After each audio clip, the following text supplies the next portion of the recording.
संपूर्ण रामायण का बालकांड भाग 6 पिनाक की कथा। इक्ष्वाकु वंश में त्रिशंकु नाम के एक राजा हुए।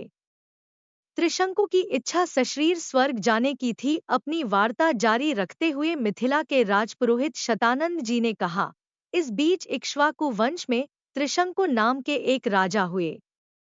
त्रिशंकु की इच्छा सशरीर स्वर्ग जाने की थी, अतः इसके लिए उन्होंने वशिष्ठ जी से यज्ञ करने के लिए कहा। वशिष्ठ जी ने बताया कि मुझ में इतनी सामर्थ्य नहीं है कि मैं किसी व्यक्ति को शरीर सहित स्वर्ग भेज सकूं। वशिष्ठ जी के असमर्थता प्रकट करने पर त्रिशंकु ने यही प्रार्थना वशिष्ठ जी के पुत्रों से भी की, जो दक्षिण प्रांत में घोर तपस्या कर रहे थे। इस पर वशिष्ठ जी के पुत्रों ने कहा कि अरे मूर्ख, जिस काम को हमारे पिता नहीं कर सके तू उसे हमसे कराना चाहता है। ऐसा प्रतीत होता है कि तू हमारे पिता का अपमान करने के लिए यहाँ आया है।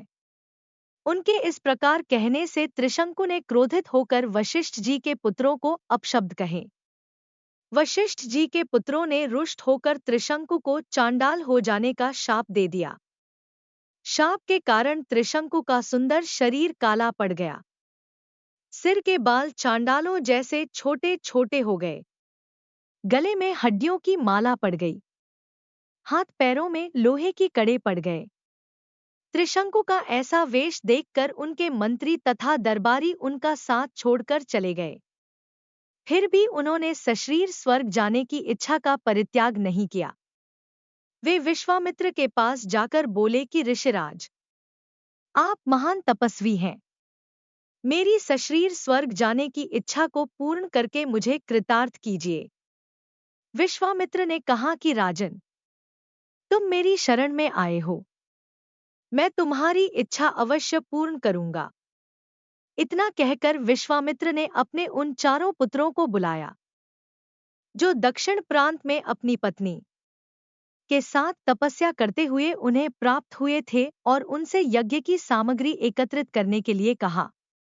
उन्होंने अपने शिष्यों के द्वारा वशिष्ठ के पुत्रों सहित वन में रहने वाले सब ऋषिमुनियों को यज्ञ में सम्मिलित होने के लिए निमंत्रण भी भिजवा दिया।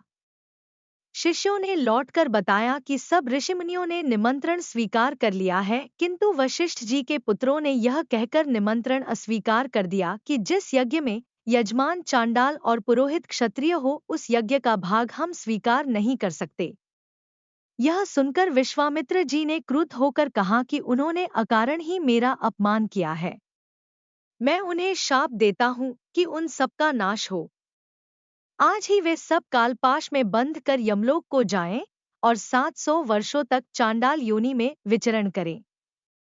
उन्हें खाने के लिए केवल कुत्ते का मांस मिले और सदैव कुरूप बने रहें।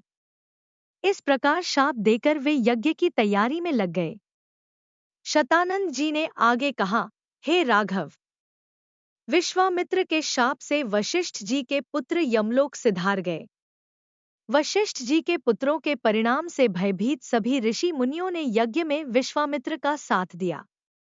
यज्ञ की समाप्ति पर विश्वामित्र ने सब देवताओं को नाम ले लेकर अपने यज्ञ भाग ग्रहण करने के लिए आह्वान किया, किंतु कोई भी देवता अपना भाग लेने नहीं आया। इस पर क्रुद्ध होकर विश्वामित्र ने अर्घ्य हाथ में लेकर कहा कि हे त्रिशंकु, मैं तुझे अपनी तपस्या के बल से स्वर्ग भेजता हूँ। इतना कहकर विश्वामित्र ने मंत्र पढ़ते हुए आकाश में जल छिड़का और राजा त्रिशंकु शरीर सहित आकाश में चढ़ते हुए स्वर्ग जा पहुंचे। त्रिशंकु को स्वर्ग में आया देख इंद्र ने क्रोध से कहा कि रे मूर्ख, तुझे तेरे गुरु ने शाप है, इसलिए तू स्वर्ग में रहने योग्य नहीं है। इंद्र के ऐसा कहते ही त्रिशंकु सिर के बल पृथ्वी पर गिरने लगे और विश्वामित्र से अपनी रक्षा की प्रार्थना करने लगे। विश्वामित्र ने उन्हें वहीं ठहरने का आदेश दिया और वे अधर में ही सिर के बल लटक गए। त्रिशंकु की पीड़ा की कल्पना करके विश्वामित्र ने उसी स्थान पर अपनी तपस्या के बल से स्वर्ग की सृष्टि कर दी और नए तारे तथा दक्षिण दिशा में सप्तर्षि मंडल बना दिया। इसके बाद उन्होंने नए इंद्र की सृष्टि करने का विचार किया, जिससे इंद्र सहित सभी देवता भयभीत होकर विश्वामित्र से अनुनय विनय करने लगे। वे बोले कि हमने त्रिशंकु को केवल इसलिए लौटा दिया था कि वे गुरु के शाप के कारण स्वर्ग में नहीं रह सकते थे। इंद्र की बात सुनकर विश्वामित्र जी बोले कि मैंने इसे स्वर्ग भेजने का वचन दिया है, इसलिए मेरे द्वारा बनाया गया यह स्वर्ग मंडल हमेशा रहेगा और त्रिशंकु सदा इस नक्षत्र मंडल में अमर होकर राज्य करेगा। इससे संतुष्ट होकर इंद्रादि देवता अपने अपने स्थानों को वापस चले गए। वार्ता जारी रखते हुए शतानंद जी ने कहा, हे रामचंद्र, देवताओं के चले जाने के बाद विश्वामित्र ब्राह्मणत्व प्राप्त करने के लिए पूर्व दिशा में जाकर पुनः कठोर तपस्या करने लगे। बिना अन्न जल ग्रहण किए वर्षों तक तपस्या करते करते उनकी देह सूख कर कांटा बन गई। इस तपस्या को भोग करने के लिए नाना प्रकार के विघ्न उपस्थित हुए, किंतु उन्होंने उन सबका निवारण किया और वह भी बिना क्रोध किए। तपस्या की अवधि समाप्त होने पर जब वे अन्न ग्रहण करने के लिए बैठे, ज्यों ही प्रथम ग्रास उठाया भी न था कि ब्राह्मण भिक्षुक के रूप में आकर इंद्र ने भोजन की याचना की। विश्वामित्र ने अपना भोजन उस याचक को दे दिया और स्वयं निराहार रह गए। इंद्र को भोजन दे देने के पश्चात विश्वामित्र के मन में विचार आया कि संभवत अभी मेरे भोजन ग्रहण करने का अवसर नहीं आया है, इसीलिए याचक के रूप में यह विप्र उपस्थित हो गया। मुझे अभी और तपस्या करना चाहिए। अतएव वे मौनव्रत धारण कर फिर से दीर्घकालीन तपस्या में लीन हो गए। इस बार उन्होंने प्राणायाम से श्वास रोककर महादारुण तप किया। उनके तप से प्रभावित देवताओं ने ब्रह्माजी से निवेदन किया कि भगवान, विश्वामित्र की तपस्या अब पराकाष्ठा को पहुंच गई है। अब वे क्रोध और मोह की सीमाओं को पार कर गए हैं। अब इनके तेज से सारा संसार प्रकाशित हो उठा है। सूर्य और चंद्रमा का तेज भी इनके तेज के सामने फीका पड़ गया है। अतएव आप प्रसन्न होकर इनकी अभिलाषा पूर्ण कीजिए। देवताओं के इन वचनों को सुनकर ब्रह्मा जी उनसे देवताओं को साथ लेकर विश्वामित्र जी के पास पहुंचे और बोले कि हे विश्वामित्र, निःसंदेह तुम्हारी तपस्या प्रशंसनीय है। हम तुमसे अत्यंत प्रसन्न हैं और तुम्हें ब्राह्मण श्रेष्ठ की उपाधि प्रदान करते हैं।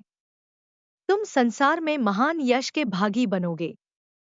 ब्रह्मा जी से यह वरदान पाकर विश्वामित्र ने कहा कि हे भगवान, जब आपने मुझे यह वरदान दिया है तो मुझे ओंकार, षट्कार तथा चारों वेदों का ज्ञान भी प्रदान करें। प्रभु, अपनी तपस्या को मैं तभी सफल समझूंगा जब वशिष्ठ जी मुझे ब्राह्मण और ब्रह्मर्षि स्वीकार करेंगे। विश्वामित्र की बात सुनकर समस्त देवताओं ने वशिष्ठ जी के पास जाकर उन्हें सारा वृत्तांत सुनाया। उनकी तपस्या की कथा सुनकर वशिष्ठ जी स्वयं विश्वामित्र के पास पहुंचे और उन्हें अपने हृदय से लगाकर बोले कि विश्वामित्र जी, आप वास्तव में ब्रह्मर्षि हैं। मैं आज से आपको ब्राह्मण स्वीकार करता हूँ। हे रघुनंदन, इतनी कठोर तपस्याओं एवं भारी संघर्ष के पश्चात विश्वामित्र जी ने यह महान पद प्राप्त किया है। ये बड़े विद्वान, धर्मात्मा, तेजस्वी एवं तपस्वी हैं।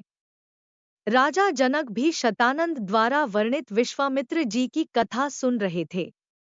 वे बोले, हे कौशिक, मैं आपको और इन राजकुमारों को मिथिला में पाकर कृतार्थ हो गया हूँ। अब अधिक समय व्यतीत हो चला है। भगवान भास्कर अस्ताचल की ओर जा रहे हैं।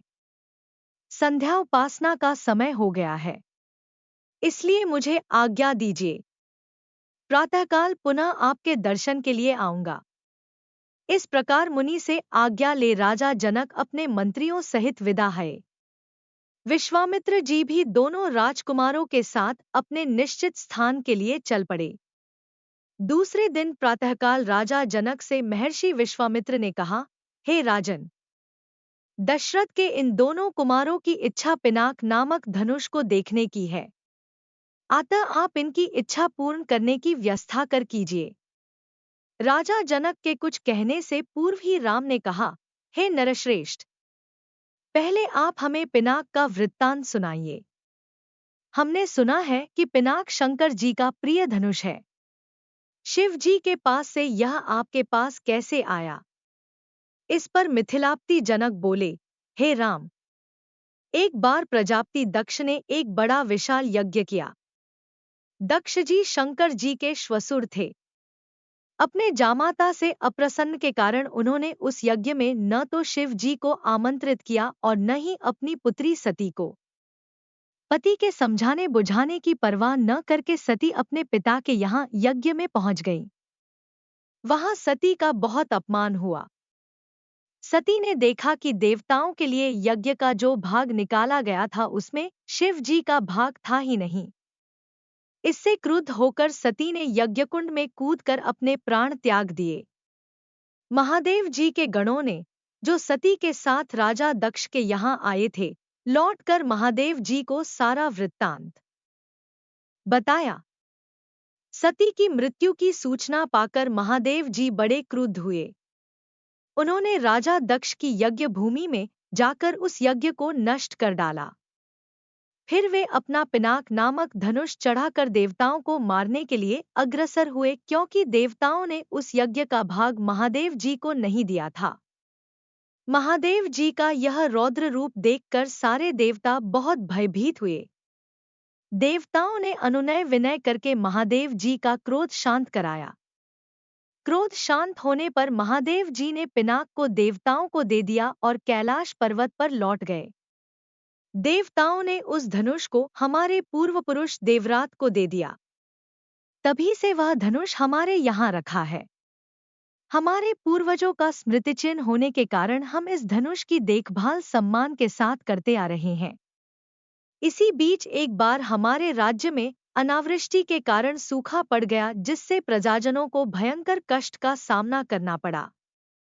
उस कष्ट से मुक्ति पाने के लिए मैंने एक बहुत बड़ा यज्ञ किया। पुरोहितों के आदेशानुसार मैंने अपने हाथों से खेतों में हल चलाया। हल से भूमि खोदते खोदते भगवान की इच्छा से मुझे एक परम रूपवती कन्या प्राप्त हुई।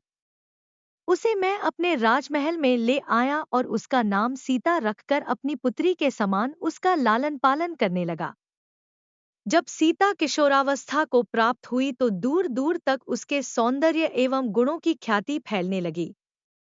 देश देशांतर के राजकुमार उसके साथ विवाह करने के लिए लालायत होने लगे। मैं अद्भुत पराक्रमी योद्धा के साथ ही सीता का विवाह करना चाहता था, अतः मैंने यह प्रतिज्ञा कर ली कि शिव जी के धनुष पिनाक पर प्रत्यंचा चढ़ा देने वाला वीर राजकुमार ही सीता का पति होगा। मेरी प्रतिज्ञा की सूचना पाकर सहस्त्रों राजकुमार और राजा महाराजा समय समय पर अपने बल की परीक्षा करने के लिए यहाँ आए, किंतु पिनाक पर प्रत्यंचा चढ़ाना तो दूर, वे उसे तिल भर खिसका भी न सके। जब वे अपने उद्देश्य में इस प्रकार निराश हो गए तो वे सब मिलकर मेरे राज्य में उत्पात मचाने लगे। मेरे प्रदेश को चारों ओर से घेर लिया और निरीह प्रजाजनों को लूटकर आतंक फैलाने लगे। मैं अपनी सेना को लेकर उनके साथ निरंतर युद्ध करता रहा। वे अनेक राजा थे, उनके पास सेना भी बहुत अधिक थी, इसलिए इस संघर्ष में मेरी बहुत सी सेना नष्ट हो गई। इस पर मैंने भगवान को सहारा मानकर उनकी तपस्या की। मेरी तपस्या से प्रसन्न होकर भगवान ने मुझे देवताओं की चतुरंगिणी सेना प्रदान की। उस सेना ने आत्ताई राजाओं के साथ भयंकर युद्ध किया और सभी उपद्रवी राजकुमारों को भगाया। उनके भाग जाने के बाद मैंने सोचा कि एक विशाल यज्ञ करके इस अवसर पर ही अपनी प्रतिज्ञा पूरी करूं और सीता का विवाह कर निश्चिंत हो जाऊं। इसीलिए मैंने इस महान यज्ञ का आयोजन किया है। अब जो कोई भी महादेव जी के इस धनुष की प्रत्यंचा चढ़ा देगा, उसी वीर पुरुष के साथ में अपनी अनुपम गुणवती पुत्री सीता का विवाह करके निश्चिंत हो जाऊंगा। दोस्तों, कथा अच्छी लगी हो तो चैनल को सब्सक्राइब, लाइक एवं शेयर कर दे तथा बेल आइकॉन ऑन कर ले, जिससे रामायण के आगे के भाग आते ही आपको नोटिफिकेशन मिल जाएगा। दोस्तों, संपूर्ण महाभारत एवं रामायण के भाग के लिंक डिस्क्रिप्शन में मिल जाएंगे। धन्यवाद।